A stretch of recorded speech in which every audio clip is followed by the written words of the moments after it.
રાઈસમાં કા ભજીયા નાખેલી તું?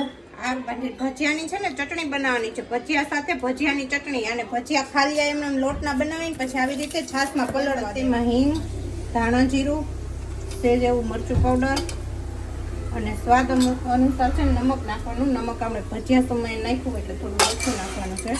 અને આદુ મરચા લસણની પેસ્ટ નાખી દેવાની. પછી આનું શું કરવાનું? સેજ એવી જો ખાટી છાશ હોય ને તો એમાં લીંબુ નહીં એડ કરવાનું, નકર ટીપું એક લીંબુ નાખવાનું અને 2 દાણા એમાં છે ને ખાંડ નાખવાની. ખાંડે નાખવાની? હા, ખાંડ. વાહ ભાઈ વાહ. તો તું આ કઈ પેસ્ટ બનાવીશ? આ ચટણી બને છે, પેસ્ટ થોડી. અને ત્યારબાદ આવી રીતે આમાં બ્લેન્ડર ફેરવીને આને ક્રશ કરી લેવાની છે. એટલે હું તૈયાર થઈ ગઈ?